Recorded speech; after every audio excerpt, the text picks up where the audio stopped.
새 땅을 간절히 기다립니다. 예. 오늘은 이쪽에 계신 분이 많아서 이렇게 약간 배가 기우는 그런 느낌인데요. 예. 이제 여러분 이 오후에 마치면 또 이렇게 갈 곳도 있고 그렇죠. 그러나 또 시간에 구애받지 않고 오늘 드려진 말씀을 함께 나누기 원하는데요.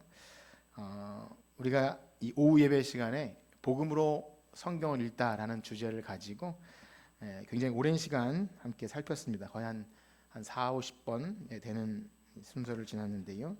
신구약 66권 성경 전체를 관통하는 주제를 복음으로 보고, 그렇다면 복음으로 어떻게 성경을 보고, 그러면 복음을 알 때 우리는 이 현실을 어떻게 살아가는가. 그러니까 죽어서 천국이 아니라 이 땅에서 이미 구원받은 성도로 이 성경을 통해서 관점을 얻고 현실의 삶에 적용하는 것이죠. 동떨어진 뜬구름 잡는 이야기가 아니라 항상 그리스도의 죽음과 부활, 하나님 나라는 우리 현실과 항상 연결되어 있다는 것을 성경을 통해 배우는 시간이었습니다. 그래서 사실 오늘 참석하시는 분들은 마지막 시간이 있기 때문에 다 하신 것이나 마찬가지예요. 우리 권영자 성도님은 마지막 시간에 오셨으니까 다 하신 거예요. 이렇게 마지막 시간.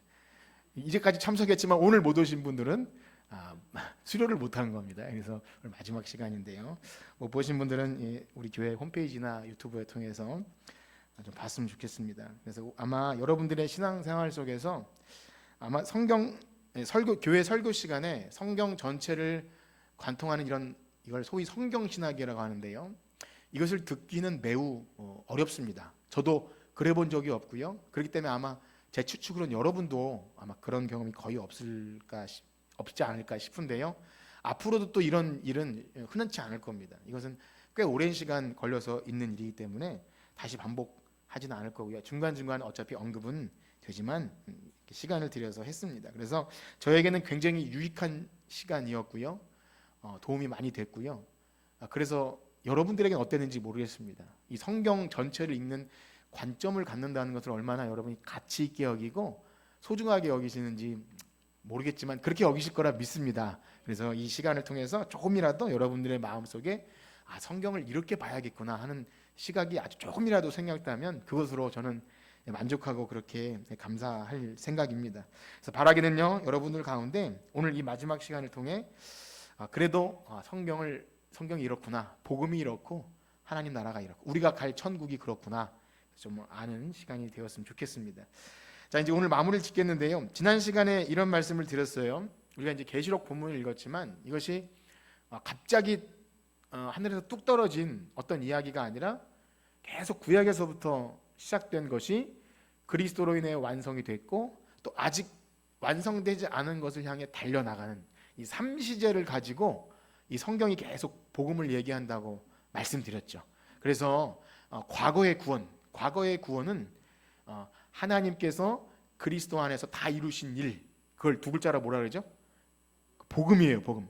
그러니까 과거라는 표현은 그러니까 우리와 상관없는 지나간 일, 뭐 이런 차원보다 우리가 태어나기 이전에 하나님이 다 이루셨어요. 복음은 우리가 할 일이 아무것도 없는 거죠. 그 일이 그리스도 안에서 다 이루어졌어요. 그리스도의 이 땅에 오심과 죽으심과 부활로 다 이루어졌고, 그런데 그 구원이 우리에게 어떻게 적용이 되죠? 힌트를 드리면 성부, 성자, 성령 가운데 성령님을 통해 성령이 너에게 임하시면 그렇게 구원이 현재적으로 적용돼서 날마다 그 구원을 확신하고 거듭나고 거룩해지는 일이 현재적 구원이 있고요. 미래적 구원이 있다 그랬죠. 미래는 아직 장차 나타나진 않았지만 이제 오늘 배우겠지만 그리스도의 부활을 근거로 우리도 장차 그렇게 영화로운 몸을 입게 될 것이라는 이 구원의 삼시제는 복음 안에 항상 담겨 있는 겁니다. 그래서 누군가에게 우리가 복음을 전할 때 뭐 짧은 시간 동안 쉽게 얘기하면 예수 믿고 천국 가요 이렇게 말할 수 있지만 그걸 좀 더 자세히 설명할 수 있어야 돼요. 우리가 행함이 아니라 이미 행해진 일로 믿음으로 구원받았고 그 다음에 앞으로 아직 남은 구원의 소망을 바라며 살면서 그 사이에 이미와 아직 사이에서 계속 거룩해지고 또 죄와 싸우기도 하고 매일 그 선한 싸움을 싸워나가는 현재적 상태. 그래서 오늘 요한계시록 말씀을 통해서 그것을 확고히 다시 한번 확인하게 될 것입니다. 그래서 다시 한번 정리하면 우리가 구원을 얘기할 때, 자, 과거로 말하는 구원 어떻게 말할 수 있겠습니까? 과거로 말하는 구원은 하나님께서 그리스도 안에서 다 이루신 일, 그렇게 하시면 돼요. 그 예수님의 십자가와 부활로 우리가 이미 의롭게 되었고, 그래서 이미 구원 얻었다 얘기하잖아요. 이미 구원 얻은 것으로 얘기하고, 그 다음에 두 번째는요, 예수 그리스도를 믿는 우리 안에 일어나는 주관적인 회복이죠. 거듭남, 그러니까 여러분들의 그 삶 속에서 매일 거룩해지는 그 구원이 있어요. 계속 표대를 향하여 달려나가는, 아직 다 이룬 것으로 여기지 않고, 그리고 세 번째는요, 마지막 이제 오늘 말씀드리는 건데, 온 우주적으로 일어나는 포괄적인 구원이 있어요. 이런 표현 좀 낯설죠. 온 우주적으로 일어나는 포괄적인 구원. 그러니까 내 개인적인 죽음과 하나님 나라 가는 그 차원이 아니라 모든 피조 세계. 여러분 생각해 보세요. 새하늘과 새 땅, 하나님께서 아름답게 만들어 주신 에덴이 인간의 죄로 인해서 인간 때문에 피조 세계도 고통받잖아요. 사람의 죄로 인하여 가시덤불과 엉겅퀴를 내고 인간이 열심히 땅을 파고 수고해야 경작하게 되는, 또 자연재해와 모든 원래는 피조물을 다스려야 되는데 우리가 다스림받는 그 피조물도요, 이따가 또 읽겠지만 탄식하면서 이 구원을 기다린다 그래요. 놀랍지 않습니까? 그러니까 우리의 구원을 얘기할 때 단순히 나 죽어서 천국 간다 전부가 아니라 하나님의 영원한 구원 계획 안에 이 우주적인 포괄적 구원이 있다는 거예요. 이 땅을 회복시키는. 물론 이따가 살펴보면 이걸 정확히 뭐라고 얘기하기는 어렵지만 성경이 말하는 데까지 오늘 살피도록 그렇게 할 겁니다. 자, 그래서 우리는 요거를 좀 구분해야 됩니다. 여러분, 우리는 이 세대에 속했습니까? 오는 세대에 속했습니까? 네, 오는 세대에 속했습니다. 대답하신 분에게 하나님의 은혜가 그런 거예요. 우리는 이 세대에 속하지 않아요. 이 세대는 이 세대를 본받지 말라. 이 세상 신화는 이 세상이 있고요. 오는 세대는요, 죽어서 시작되는 게 아니라 예수 그리스도의 오심을 통해서 침투해 오는 거예요. 이 세대의 중간에 딱 그리스도의 오심으로 시작된 것입니다. 그러니까 그렇게 말하는 구원을 이미 시작된 하나님 나라, 그렇게 하는 거예요. 이런 표현 많이 들어보셨죠? 하나님 나라는 이미 시작되었다 할 때 그 근거는 뭐냐면 예수 그리스도께서 성육신하심으로 하나님 나라가 시작됐다. 그래서 마가복음의 말처럼 때가 참에 하나님 나라가 가까웠으니 회개하고 복음을 믿으라. 이게 하나님 나라가 가까이 온 거예요. 그래서 이 구원, 이 세대에서 침투해오는 오는 세대, 우리는 그 오는 세대에 속했습니다. 그런데요, 예수님의 죽으심과 부활로 예수님 말씀 다 이루셨지만 아직 감추어진 것이 있는 거예요. 다 이루셨지만 아직 그 부활의 승리의 효과가 다 이루어진 게 아니라는 겁니다. 그리고 언제 좀 구체적으로 임하냐면 마침내 오순절 성령 강림 사건으로 예수님의 그 부활의 권능이 훨씬 더 효과적으로 옵니다. 그래서 예수님이 하신 일보다 제자들이 권능을 받고 오직 성령이 너희에게 하시면 너희가 권능을 받고 어떻게 되죠? 온 유대와 사마리아와 땅끝까지 이르러 내 증이 되리라. 이게 바로 이제 하나님 나라가 확장되는 일이 아주 효과적으로 일어나는 거예요.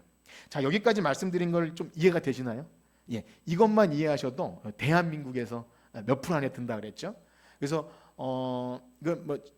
뭐랄까요? 구원. 그러면 예수 믿으면 천국 가죠. 거기서 좀 더 확장하셔야 돼요.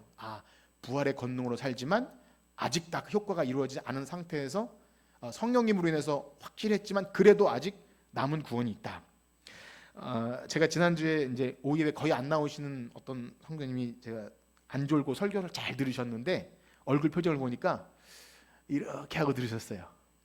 무슨 말을 하는 거지? 이런 표정이었어요. 그래서 여러분들 가운데 그런 분이 거의 없는데 제가 이 말을 반복을 여러 번 했기 때문에, 그런데도 여러분들이 이 말씀을 들으시면서 좀 더 묵상하셨으면 좋겠어요. 그러니까 우리가 부활절이다, 부활 지나고 성령 강림 있네, 또 예수님 다시 오시겠지, 이것을 그냥 절기로 지키면서 그냥 어떤 오전에도 말씀드렸죠, 어떤 절기나 형식이 아닌, 그렇다면 우리에게 이미 시작된 구원과, 그러면 그 사이에서 우리가 진짜 거듭남과 성령의 역사로 복음을 전하며 하나님 나라가 올 때를 기다리고 있는가, 이 둘 사이에 껴있는지를 확인하시고요. 실제 그 일을 말씀에 순종하게 할 때 굉장히 뭐랄까요, 경험적으로 다가와요. 복음 전도의 현장에서, 또 선교의 현장에서 여러분들이 실제 삶에서 복음의 능력으로 인내하고 고난 가운데도 장차 올 구원을 가지고 견디는 일이 있을 때, 그러니까 애매한 고난 말고, 그러니까 여러분이 잘못해서 받는 고난도 들을 수 있지만 진짜 복음 때문에, 예수 이름 때문에 그런 일이 있을 때 막 물씬 하나님의 은혜가 이렇게 느껴져요, 경험적으로. 그러면은 어떻겠어요? 여러분 신앙의 박해 속에 살면 어떤 고백이 나오겠어요? 계시록의 결론 뭐죠? 아멘, 주 예수여 어서 오시옵소서. 이게 나오는 거예요. 오늘 여러분 말씀을 들으시고 이 고백이 있으셔야 합니다. 그렇습니다. 아직 남겨놓은 구원이 있어요. 우리가 부활 소망을 생각하고 예수님이 그리스도의 십자가 죽으심으로 이미 구원이 시작됐고, 우리는 영원한 하나님 나라가 우리 이미 임했지만 아직 남겨진 구원 때문에 약간은 애매합니다. 때로는 내가 구원받은 자가 맞는가 시험에 걸려 넘어지기도 하고, 그러나 이미 이루신 구원 때문에 지난주에 말씀드렸죠, 또 넉넉히 이겨요.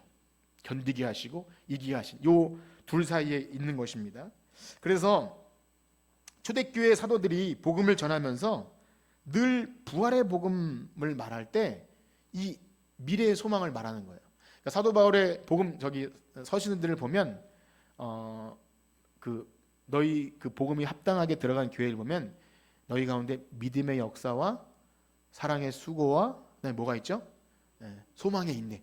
그리스도가 다시 오실 거라는 소망의 인내를 가지고 산다. 그러니까 이 세 가지죠. 믿음의 역사와 사랑의 수고. 그러니까 이것도 마찬가지예요. 주님께서 이미 해놓으신 믿음 때문에 살고요. 현재를 그 사랑으로 역사하는 믿음으로 현재를 살고, 다시 오실 주님을 기다리는 소망 가운데 이 세 가지가 늘 이 기독교 복음 안에 있는 겁니다. 그래서 우리가 복음을 얘기하고 성령 충만을 얘기하고 뭔가 부활의 능력 얘기할 때 아직 이루어지지 않은 일을 간구하면요, 마치 이 땅에서 예수 믿고 잘 되고 다 이룰 것처럼 착각할 수가 있어요. 마치 내가 다 얻은 것처럼 완벽해질 것처럼 생각하지만 전혀 그렇지 않습니다. 시험을 겪고요, 나의 그 비참함과 또 죄의 유혹에 넘어질 때 자꾸만 실망감을 느끼기도 해요. 사탄이 참소하는 그런 일이 있어요. 그래서 우린 그걸 잘 기억해야 돼요. 아직 남은 최종적인 미래의 구원이 있다. 이러한 맥락에서 기독교 부활은요, 이 기독교 부활이 주는 메시지는 항상 생각해야 됩니다. 미래에 있게 될 새 창조의 완성을 생각하게 돼요. 다시 한번요, 우리 기독교의 부활을 얘기할 때 내가 죄 사함 받고 예수님의 죽음과 부활로 내가 이제 구원받는다. 동시에 아직 일어나지 않은 미래 새 창조의 완성이 어떠한지를 그리스도의 부활을 통해 말해줍니다. 그래서 예수님의 죽으심과 부활로 이미 죄사함과 영원한 생명을 얻었지만 앞으로 우리도 예수님처럼 장차 그렇게 될 것을 고대하는 것이 이 성경 곳곳에 드러납니다. 지난번에도 읽었지만 한번 참고로 읽어볼 텐데요. 로마서 8장 17장 18절 한번 읽어볼까요? 8장 17, 18 시작. 자녀이면 또한 상속자 곧 하나님의 상속자요 그리스도와 함께 한 상속자니 우리가 그와 함께 영광을 받기 위하여 고난도 함께 받아야 할 것이니라. 생각하건대 현재 고난은 장차. 아멘. 여러분 고난이 있으십니까? 고난을 이길 수 있는 힘은 이거예요. 장차 우리에게 나타날 영광, 그와 함께 영광을 받기 위하여 고난도 함께 받아야 합니다. 물론 일부러 어디 가서 고행을 하라고 그런 말씀이 아니라 아까 말씀드린 대로 이 세대에서 오는 세대에 속해서 살면 고난이 있을 수밖에 없어요. 괴리가 일어납니다. 맞지 않아요. 결이 맞지 않아요. 나그네와 행인으로 살기 때문에 어려움이 있어요. 자, 그런데요, 이 몸이 이 영광스러운 몸을 입게 될 것과 함께 로마서에 보면 피조물도 탄식하면서 그때를 기다린다고 말합니다. 우리 19절에서 22절 이어서 읽어봅시다. 로마서 8장 19절에서 22절 시작. 피조물이 고대하는 바는 하나님의 아들들이 나타나는 것이니 피조물이 허무한데 굴복하는 것은 자기 뜻이 아니요 오직 굴복하게 하시는 이로 말미암음이라. 그 바라는 것은 피조물도 썩어짐의 종노릇한 데서 해방되어 하나님의 자녀들의 영광의 자유에 이르는 것이니라. 피조물이 다 이제까지 함께 탄식하며 함께 고통을 겪는 것을 우리가 아느니라. 여러분 이 말씀 몇 번 읽어보셨죠? 로마서 8장 보면서 피조물이 다 이제까지 함께 탄식한다. 마치 이 피조물 온 세상을 말하는 건데요. 이 피조계 우주 만물이죠. 땅과 하늘과 뭐 육지 또 짐승, 그렇게 마지막 구원의 완성을 이 새하늘과 새 땅을 그 피조물이 마치 인격체인 것처럼 탄식하면서 기다린다 그래요. 이 표현을 보면 여러분 이 표현을 어떻게 생각하시나요? 마치 시적인 표현처럼 새가 노래하고 땅이 뛰놀고 뭐 이런 단순히 시적인 표현이 아니라 실제 하나님이 지으신 이 만물이 이 하나님의 아들들이 이 완전히 구원이 완성돼서 하나님의 이 구원 계획이 끝날 때를 기다린다는 거예요. 생각해 보셨나요? 이 세상 우주 만물을 보면서 불쌍하다. 인간 때문에 너희들도 고생하는구나. 옛날에 개그에 니들이 고생이 많다 이런 거 있잖아요.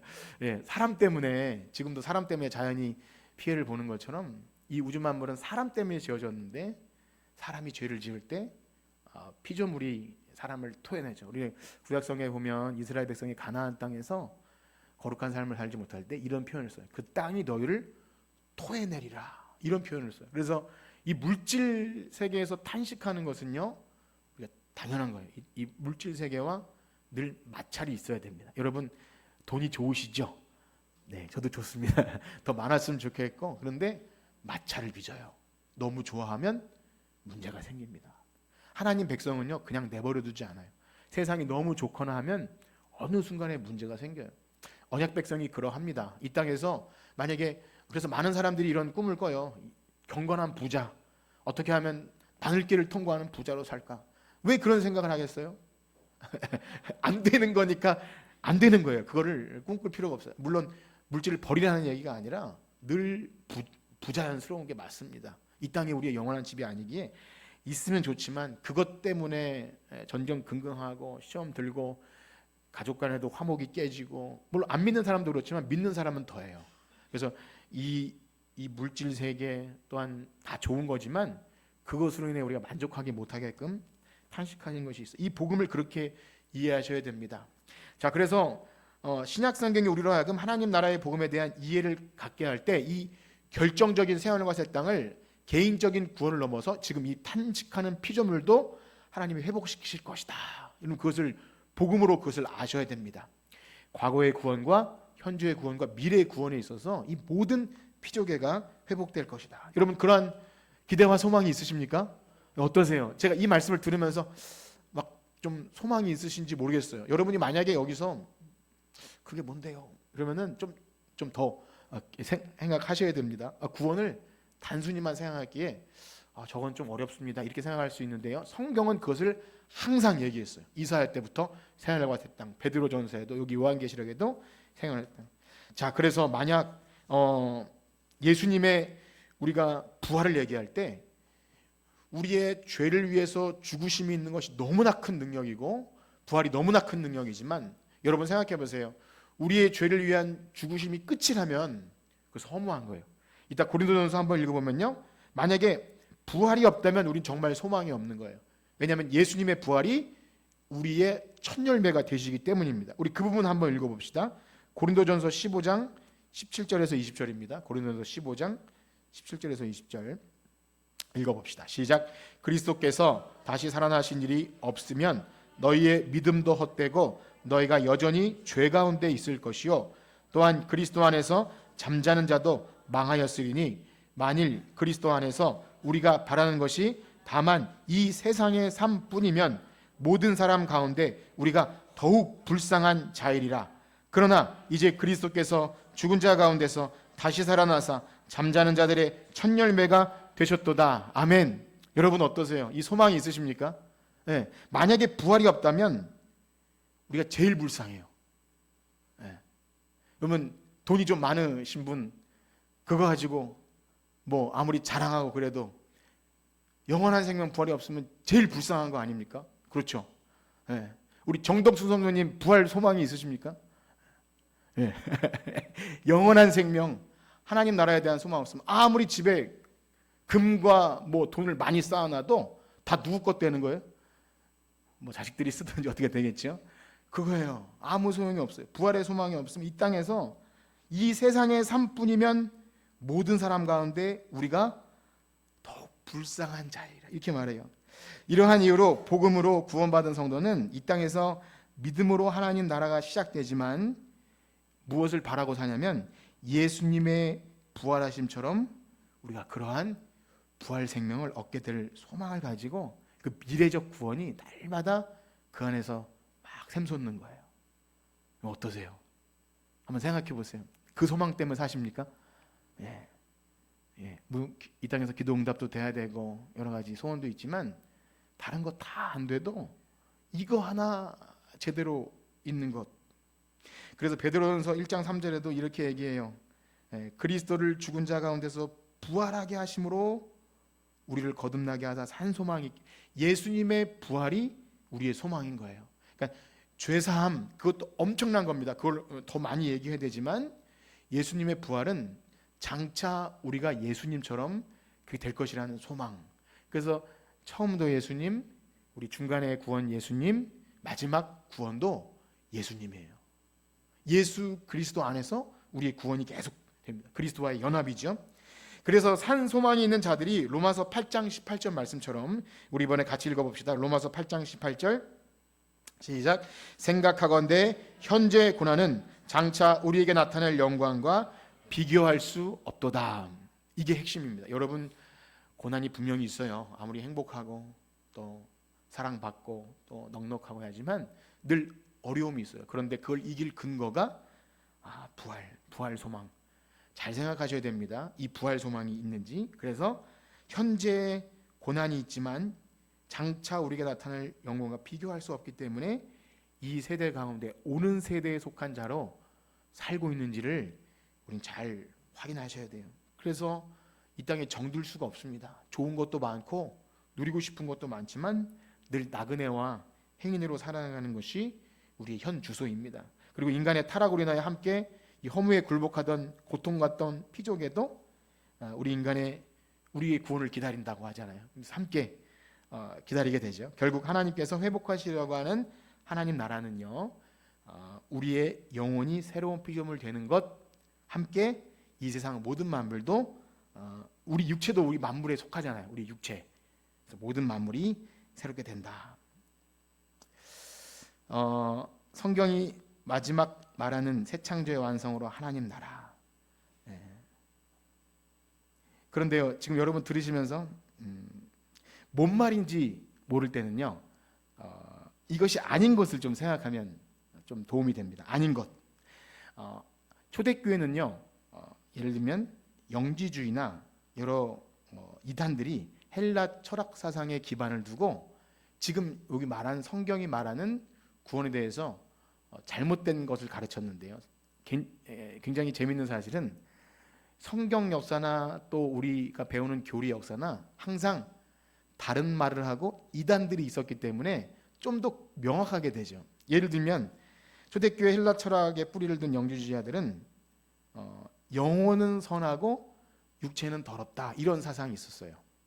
지금도 사실은 이 이원론을 갖고 있는 어떤 사람들은 영은 선하고 육은 좀 악하고 더럽다 이 생각을 꼭 가지고 있는 사람이 있거든요. 이런 차원에서 생각해 보세요. 마지막 구원과 이런 육체의 부활은요, 그들에게 있어서 거룩하지 못한 거예요.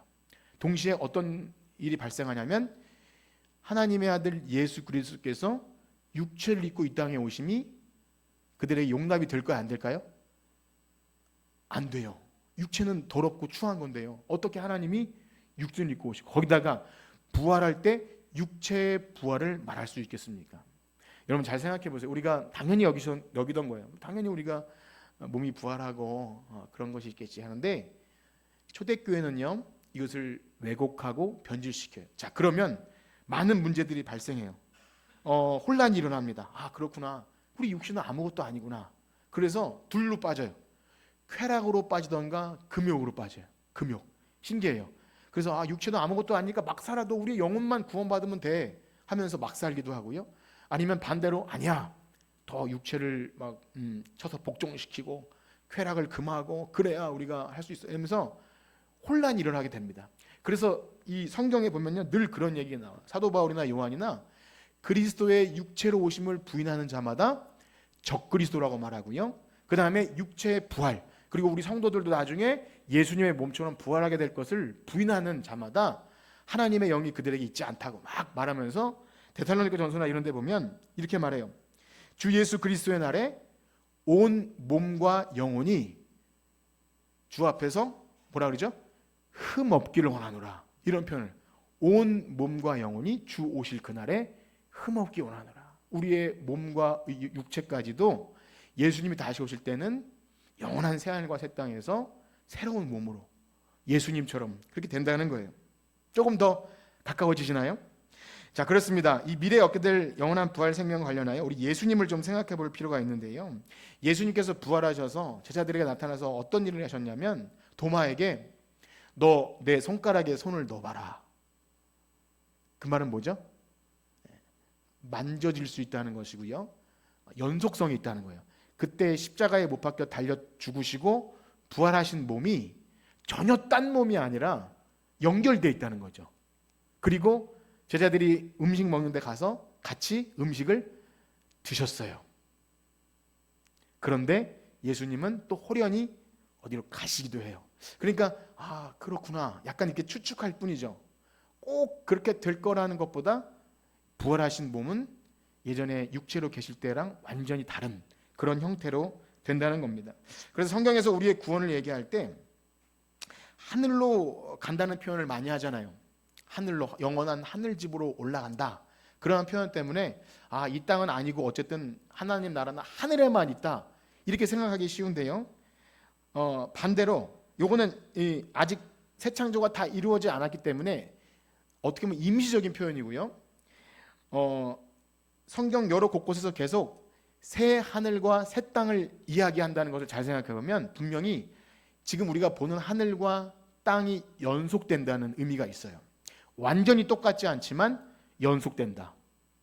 오늘 다 이해를 못 하셔도 괜찮아요. 그러니까 불연속이 있고 연속이 있는데요. 완전히 똑같지 않지만 완전히 다 지구상이 다 사라져버리고 저 높은 우주 하늘 공간에 다시 생긴다. 이 차원이 아니라 에덴의 회복처럼 지금 우리가 보고 있는 것도 새롭게 더 아름답게 회복시켜줄다. 회복시켜줄다. 이 내용입니다. 그래서 창세기 1장에서 말하는 처음 하늘과 처음 땅을 기반으로 죄로 인해 타락했지만 하나님께서 그것을 새롭게 하신다. 자, 이 차원에서 다시 한번 요한계시록 읽어봅시다. 요한계시록 21장 1절에서 6절을 다시 한번 읽어봅시다. 요한계시록 21장 1절에서 6절 시작. 또 내가 새 하늘과 새 땅을 보니 처음 하늘과 처음 땅이 없어졌고 바다도 다시 있지 않더라. 또 내가 보매 거룩한 성 새 예루살렘이 하나님께로부터 하늘에서 내려오니 그 준비한 것이 신부가 남편을 위하여 단장한 것 같더라.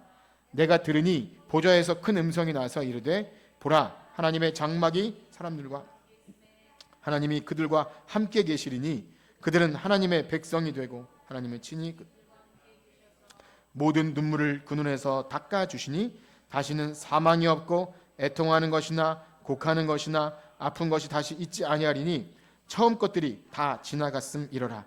보좌에 앉으시니가 이르시되 보라 내가 만물을 새롭게 하노라 하시고 또 이르시되 이 말은 신실하고 참되니 기록하라 하시고 또 내게 이르시되 이루었도다. 나는 알파와 오메가요 처음과 마지막이라. 내가 생명수 샘물 목마른 자에게 값없이 주리니. 아멘.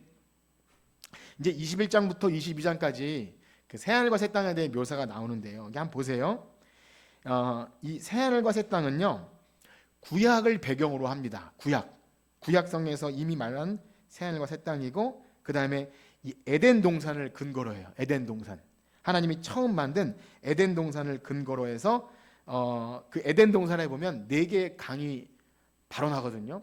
비손강, 기르손, 히데겔 그것처럼 에스겔과 요한계시록에 보면 이런 표현이 있어요.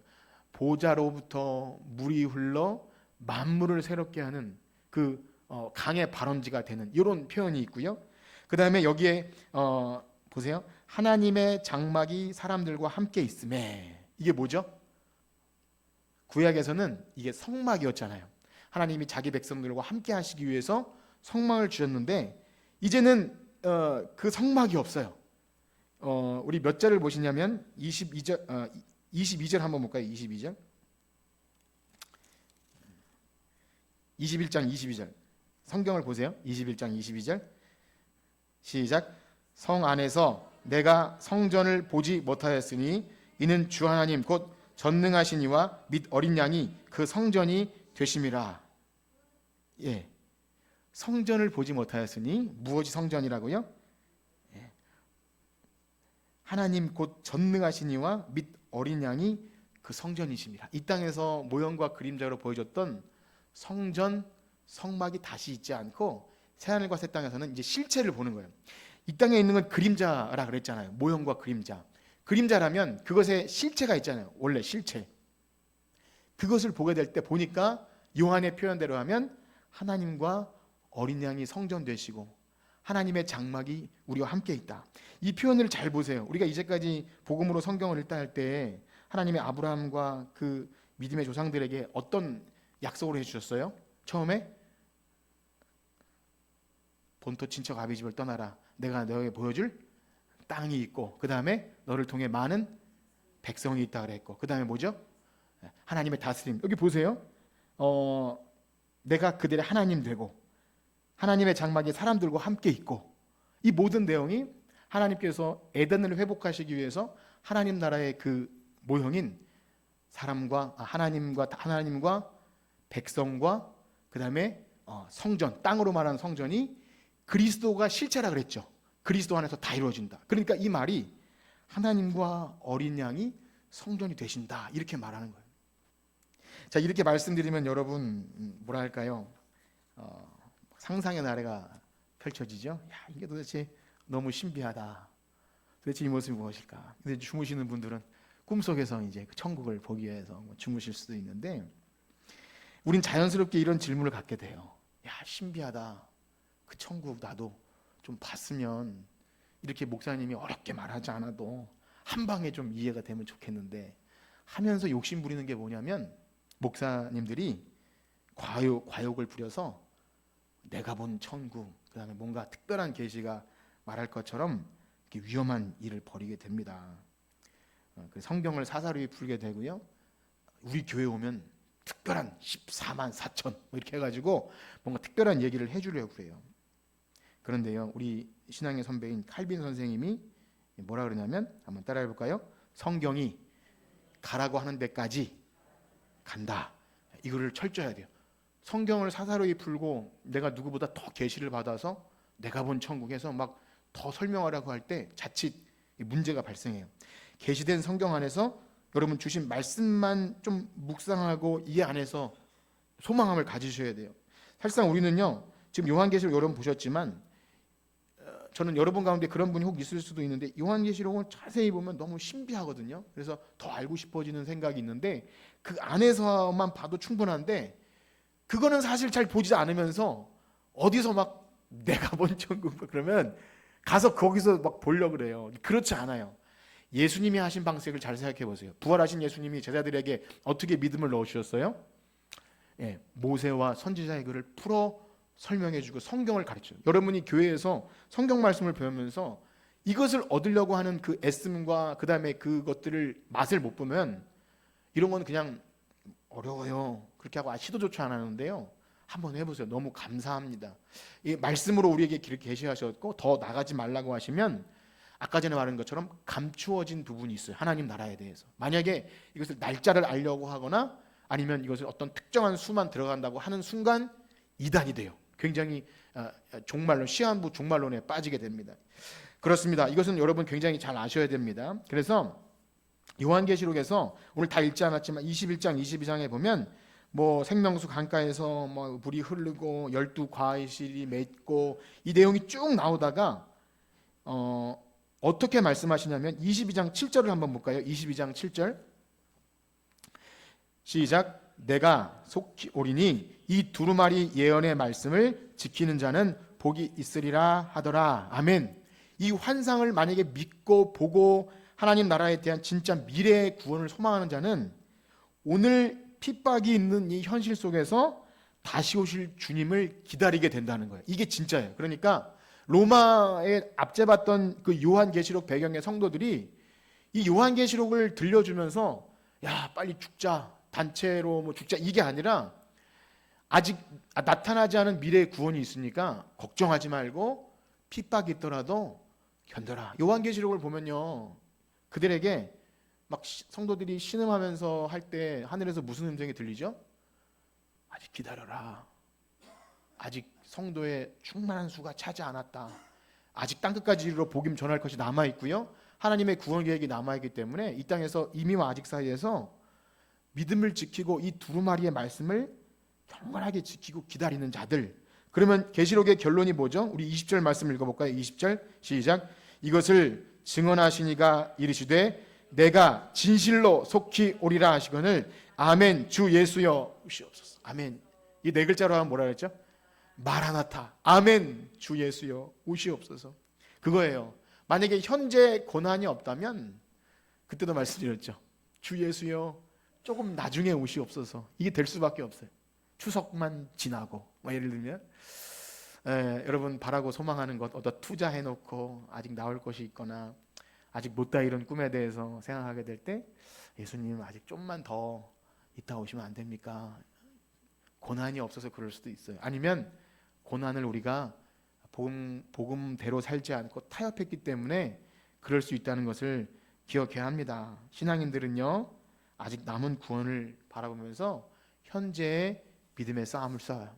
여러분들이 잠과 싸우는 것처럼, 잠과 싸우는 것처럼 믿음의 싸움을 싸워요. 한 주간 살아가시면서 우리는 싸움을 싸워야 합니다. 만약에 기독교 구원을 말할 때 여러분 이 현재 우리가 미래의 소망을 바라면서 싸우는 싸움을 잊게 되면요 도덕주의로 빠지게 돼요. 단순히 그냥 잘 살고 도덕적으로 완벽한 삶 사는 것, 반대로요 거룩한 삶은 뒤로 하고 다시 오실 주님을 기다리는 시한부 종말론으로 빠지기도 해요. 현실과 괴리된. 그렇지 않아요. 기독교 복음은 바로 이미 이루어진 구원과 앞으로 오실 주님에 대한 이 두 양축 사이에서 현실을 살아가게 만듭니다. 여러분 복음을 생각할 때 이 축을 분명히 기억해야 돼요. 첫 번째 축은 하나님께서 과거에서 이미 이루신, 하나님이 그리스도 안에서 다 이루신 구원, 과거의 구원. 그 다음에 앞으로 미래적으로 우리의 육신과 온 피조물이 다 회복되어야 될 새하늘과 새 땅을 바라보면서 현실을 살아간다는 거예요. 우리 고난의 현실을 버틸 수 있는 유일한 소망은요 이 두 가지입니다. 이미 이루신 구원, 그 다음에 앞으로 이루실 장래에 나타날 새하늘과 새 땅. 그리고 그것을 가지고 현실을 삽니다. 자, 이러한 현재 상태를 가장 잘 요약적으로 보여주는 본문이 골로새서 말씀입니다.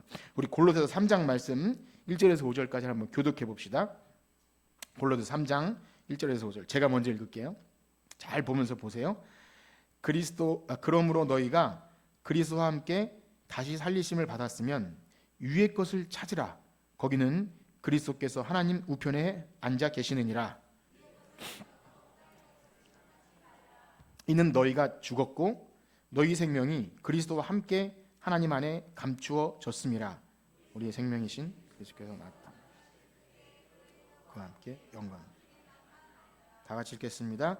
그러므로 땅에 있는 지체를 죽이라. 곧 음란과 부정과 사욕과 악한 정욕과 탐심이니 탐심은 우상 숭배. 아멘. 지금 말씀을 잘 보시면 한번 찾아보세요. 우리에게 이미 적용된 과거의 구원으로 말하는 것이 어떤 내용이 있죠? 1절에 보면 그리스도와 함께 죽고 그리스도와 함께 다시 살리심을 받았으며, 이게 죽었다는 것이 전제죠. 그리스도와 함께 죽고 다시 살림을 받았으면 3절에 보면 또 뭐라 그러죠? 너희가 죽었고 너희 생명이 그리스도와 함께 감추어져 있다. 과거의 구원입니다. 이해가 되세요?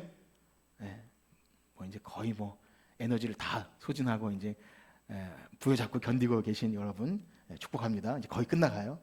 자, 골로새서 말씀을 여러분 나중에 다시 보일 때 그렇구나. 과거의 구원, 그리스도와 함께 죽고 다시 살리심 받고 너희가 죽었고, 이런 표현들은요 과거에 일어난 일이에요. 자, 그러면 미래 사건 뭐가 있죠? 4절 보세요. 4절. 우리 생명이신 그리스도께서 나타나실 때 너희도 그와 함께 영광 중에 나타나리라. 과거의 구원과 미래의 구원이 이렇게 있을 때, 그럼 현재는 뭐죠? 현재의 삶. 1절에 보면 위의 것을 생각하고 땅의 것을 생각하지 말라. 이 두 양축을 가지고 이미 이루어진 구원, 그 다음에 이루어질 구원 사이에서 땅의 것을 생각하지 말고 위의 것을 생각하라. 여러분 성경 교회에서 자꾸 이 말 들었잖아요. 땅의 것 생각하지 말고 위의 것 생각하라. 뭐 금욕주의 같이 그리 여기지 말고 이 두 구원 사이에 있기 때문에 우리 땅의 것을 생각할 수도 없고 위의 것을 바라볼 수밖에 없고요. 그 다음에 5절에 보면 그러므로 땅에 있는 지체를 죽이라 그렇게 말해요. 이미 죽었다고 하면서도 계속 날마다 죽노라 이것이 있는 거예요. 이렇게 그냥 요 말씀드린 요 두 축이 없으면 금욕주의 같고 율법주의 같아요. 교회 나왔는데 또 죽이라 그러고 뭔가 이렇게 나를 마음을 어렵게 하는데, 그것이 아니라 그리스도와 함께 우리가 다시 살리심 받았으면 이 전제가 있는 거죠. 이 두 양축 사이에서 우리가 현재를 살아갑니다. 어떻습니까, 여러분? 복음을 이렇게 좀 바라보셨습니까? 어떠세요? 사랑하는 성도 여러분, 여러분이 성경에서 말하는 복음, 과거의 구원과 미래의 구원 사이에서 우리가 현실을 살아간다는 이 우리의 현재 상태를 자꾸 복음 안에서 이해하지 못하면 너무 지쳐요. 이 신앙의 싸움을 싸워내지 못해요. 전례역정 보면 크리스찬이 싸우는데 너무 힘차게 싸우니까 손에 칼이 붙어버릴 정도로 피떡이 돼가지고 그래서 싸운다 그러잖아요. 지쳐요. 우리 성도님들이나 가끔씩 보면 지쳐 보이는 분도 많아요. 우울증에 빠지기도 하고 지침에 빠지기도 하고 그런 것이 있어요. 어떻게 싸워 나갑니까? 아무리 뭐 누가 권면하고 예배 잘 드리십시다, 좀 깨 있읍시다, 말씀 읽읍시다, 되지 않아요. 여러분 가운데 이 복음의 축이 잘 형성이 돼 있어야 돼요. 또 누군가에게 복음을 전할 때 내가 복음대로 복음에 합당한 삶을 살 때 이것을 잘 이해하십시오. 이제 마지막 시간에 이걸 잘 이해하셨으면 좋겠어요. 그러니까 오늘 들으시고 어렵다 이런 생각 드시면 다시 한번 이것을 보세요. 여러분 복음은 그렇습니다. 너무 풍성해요. 우리가 아무것도 하지 않는 것 같은데 우리 그렇게 마음에 소망을 주고 하게 하시는 거예요. 만약에 이것이 없으면 내가 아무리 노력해도 되지 않습니다. 그렇게 살 거룩한 삶조차 마음에 있지 않아요. 억압입니다. 그러나 이 복음의 두 축, 그리스도의 구속과 재림 사이에서 우리가 날마다 주님께로 가는 이 구원의 소망을 가지고 살아갈 때 여러분 정말 복음 안에서 복음 중심의 삶, 복음에 합당한 삶을 살게 될 줄 믿습니다. 축복합니다. 여러분 잘 버티셨어요. 이제 추석을 잘 지내시고 한 주간 살아가시면서 복음을 잊지 마세요. 시험에 들 때 복음 안에 기도 찬양합시다. 주님 다시 오실 때까지 우리는 날마다 이 복음 안에 살아갑니다. 우리 찬양 부르시고 각자의 삶의 자리에서 여러분 시험에 들지 마시고 죄의 유혹에 넘어가지 마시고 항상 가족과 또 친척들과 이 복음에 합당한 삶, 장래의 소망을 바라보고 현재의 고난을 이기시는 여러분들 되시길 축복합니다. 우리 찬양하고 기도합시다.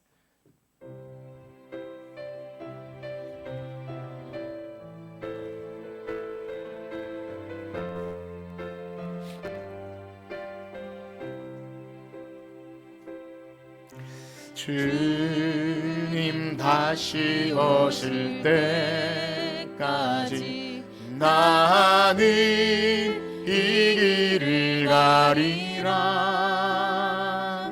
좁은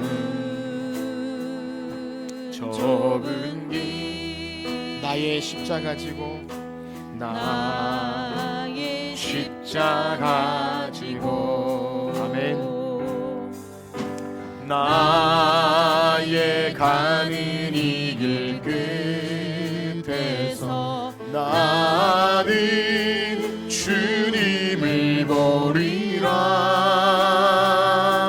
영광의 내 주님 나를 맞아주시리. 아멘. 주님 다시 오실 때까지 주님 다시 오실 때까지 나는 일어나 달려가리라. 아멘. 주의 영광 온 땅 덮을 때 나는 일어나 노래하리. 내 사모하는 주님, 내 사모하는 주님, 온 세상 그 주시라. 내 사모하는 주님, 내 사모하는 주님,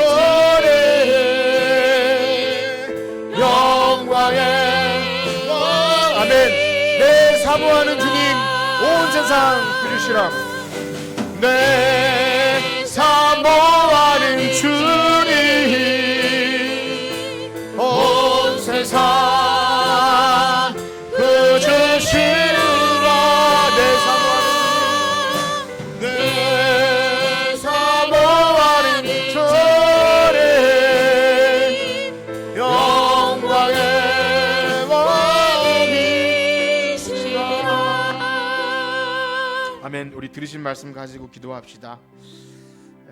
한동안 성경을 복음으로 읽는 연습을 했지만 우리가 교회 나와서 말씀을 듣고 은혜 받는 기준이 마음에 흡족함을 주고 또 기도가 응답되고 뭔가 긍정적인 이야기를 들으면 은혜 받았다고 하지만 우리가 성경 전체에서 복음이 어떻게 진행되고 있고 하나님 나라가 어떻게 완성되는지를 성경을 통해 바로 알 때 우리가 참되게 거듭나고 그 나라를 소망하는 자로 살게 됩니다. 그것이 복음의 능력입니다. 그래서 이미 이루신 구원, 또 앞으로 장차 이루실 구원 안에서 우리가 그것을 믿고 바라며 소망하며 현재의 고난을 넉넉히 이기는 그런 부활 소망 가진 우리가 되게 하여 주시옵소서. 다 같이 기도합시다. 하나님 아버지, 감사합니다. 우리가 성경을 안다고 하지만 참 부족합니다. 성경 한 부분에서 은혜 받는 말씀을 찾아내긴 쉽지만 성경 전체 안에 계시된 하나님의 은혜의 복음을 발견하기에는 너무나 역부족입니다. 그래도 우리는 쉬지 않습니다. 하나님, 때를 얻든지 얻지 못하든지 말씀을 가르치고 익히고 배웁니다.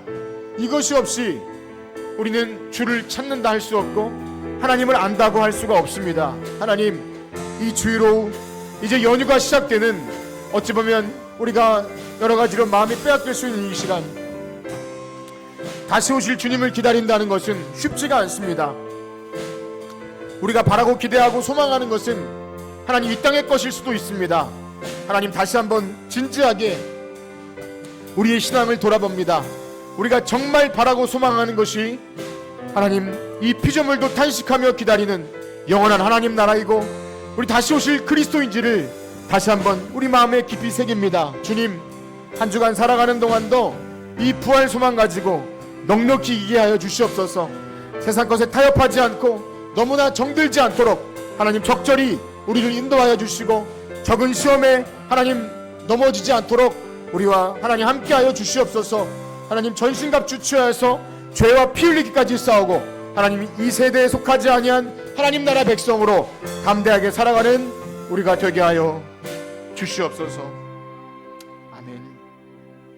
이제는 우리 주 예수 그리스도의 은혜와 하나님 아버지의 극진하신 사랑하심과 성령님의 감화 감동 위로 교통하심이 오늘 주님께서 다 이루신 구원과 앞으로 우리에게 장차 있을 그 영원한 소망을 바라보는 그 사이에서 오늘도 주신 삶을 고난 가운데도 견디며 살아가길 소원하는 성천교회 성도들 머리머리 위에 이제로부터 영원토록 함께 있을지어다. 아멘.